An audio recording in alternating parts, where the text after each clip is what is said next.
Hi guys, welcome back. I'm Mr. M, and in today's video we're going to talk about consciousness, giving you an introduction into what consciousness is, how consciousness works, the various different aspects of consciousness, and what people perceive it to be, and what I perceive it to be. If you're interested in this kind of stuff, get tuned in, grab some popcorn, grab a drink, and we're going to talk through it.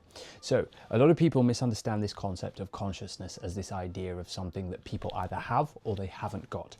Everybody is inherently conscious, they're just conscious at different levels. Some people are waking up in the morning and then they get showered, get some breakfast, go to work, pay their bills, support their family, go on a holiday, and that becomes their nucleus and their reality, right? That is their conscious world because that's what it means to live to them. So that's why everybody is conscious in some way, shape, or form. We just choose to understand it as conscious versus unconscious, and the reason why we have that is because we feel like our ego wants to be more in charge. Now, consciousness is made up of various different aspects of how it functions, okay? So outside of the reality that you have, you've got the unconscious. The unconscious is essentially the world as you see it, okay? Until you become aware of it, then it becomes conscious, but everything happening, so right now if I can't see this, it's not there, so it's in my unconscious. I see a window, it's my unconscious, but the moment I look at it, I'm conscious and aware of it. What then happens from there is then you realize that you can expose yourself to certain things that are unconscious, and because you're doing that all the time, all of these different things are literally melting inside your brain and forming new patterns, and this creates the stew or the potion of emotion that becomes your alchemy. And that alchemy forms something known as your personal unconscious. Now, if you don't know what your personal unconscious is, your personal unconscious is everything that you expose yourself to on a day-to-day basis that everyone else has created that is in the unconscious, but then you choose to expose yourself to that McDonald's billboard, that advert for Netflix, that advert for this, that song that made you feel like that. All of that starts to form inside your brain and create a gel of your personal unconscious. So everything unconscious becomes your personal unconscious. From there, you are then sat above it all, okay? You're sat above it and you can choose, I want to do this, I want to do that, I want to choose the other.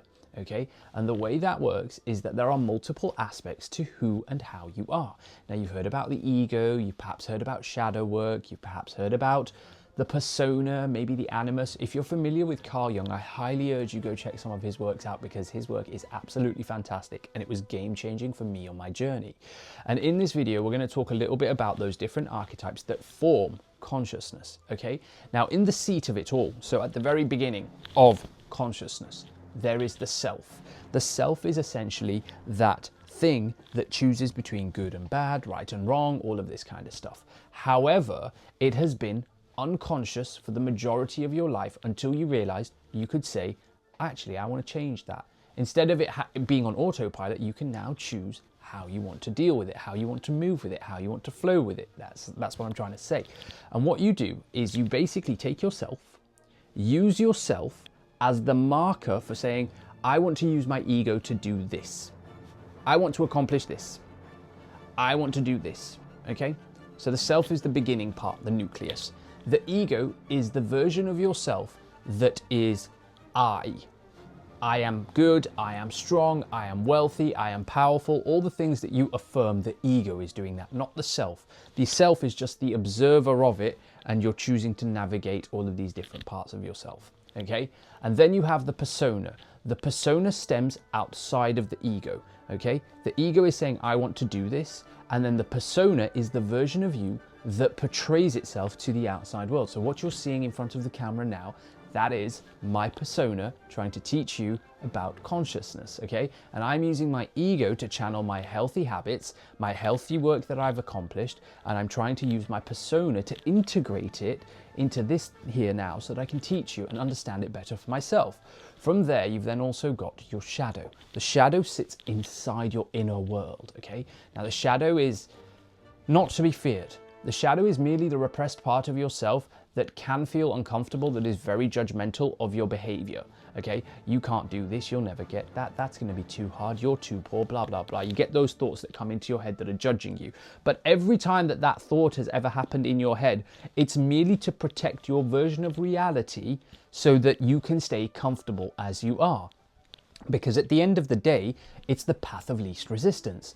If you want to then grow, you've got to choose a path of higher resistance, and you've got to expose yourself to that path by choice. So the shadow is ultimately repressing and suppressing versions of you where you're not taking action because it's easier to stay comfortable, as it's the path of least resistance. But the moment you realize that it's done that your whole life, and it's essentially portrayed itself through you, through vindictive, judgment, envy, all the anger, all of the hate, all the fear, the shame, the guilt, all of that is literally the shadow trying to protect your reality, and it's unconsciously got you this far to this day in your life so that you're living, surviving, and I guess thriving, but you want that to be better now. So what happens is we take the self, okay, and then we use the ego to create a persona. And then we understand that we go into our inner world. This is like inner work, meditation, creativity, artwork, pottery, music, all of dancing, whatever that's got to be, okay? And the reason why you have to do the creative side of things is because it embraces a part of you that you've neglected. So in certain aspects, you might be more masculine. In certain aspects, you might be more feminine, right? This isn't associated with your gender. This is associated with divinity and the laws of the universe, okay? The divine masculine, divine feminine turns into the archetype of the Jungian known as the Anima or the Animus. And the Anima and the Animus are literally masculine and feminine versions of yourself that you have held back, right? Because that person wanted you to be more masculine or more dominant in this area. That person wanted you to be more, nurturing and more intuitive in this area. So you've basically gone around people pleasing, doing all that kind of stuff. Now what's happened is you're aware that you've been people pleasing. You're aware that you're disappointed with yourself. You're aware that you have this awareness of things needing to change. It doesn't really matter what the definition is. Don't really care for you. I hope that you find what you're looking for individually. And this is the work that we start to do. So you take the self, right? You go into the shadow and you're like, okay, well, what parts of me, what do I want to accomplish? What do I want to achieve? What have I repressed? What have I suppressed? Who am I? Why have I suppressed these things? Do I need to be more masculine? Do I need to be more nurturing? Do I need to be more logical? Do I need to be more rational? Do I need to be more free-flowing? What do I need to be? And then you start to embody that in some form of creativity to let it out through your shadow. And the moment you start to do that, the shadow and the ego become friends and they harmonize with each other. Okay, the yin and the yang, the light and the dark, and the self is just the observer saying, I want you to do this, I want you to do that, and you're kind of just navigating them all like a business, right? So your shadow says, okay, I want to do this, and then your ego's like, no, but we should do this, and then you're like, shadow, we can do this, ego, we can do that, and persona, this is the image that you're going to portray, and we're going to be playful, jovial, and we're also going to be rational and logical about it, therefore observing the animus as well. So you're using the self to focus on the shadow using divine masculine or feminine in order to transcend the ego so that you can, instead of it being unconscious, you can then use your persona to give yourself out to the world the way you want to. Not for somebody else, not to people please, not for validation, not for anything else. You validated yourself and now you have become powerful. That's what it truly means to be conscious. So when you are on this journey and you find people don't like you, and when you are on this journey and you've set a boundary and somehow that pisses people off because that lack of respect within yourself, that is not your fault. That is you stepping into your purpose. That is you stepping into your abundance. That is you stepping into who you're meant to be. And if you like this, make sure you share it. Click the link in my bio. We've got some cool ass shit that you can check out, freebies as well to help you out with this. And yeah, subscribe for more, like and comment, I guess. It's my first ever long form YouTube video that I've just sat here and talked to the camera by myself. It was kind of awkward. I hope you enjoyed it. Please comment. I would love some feedback. Thanks very much for your time. Bye.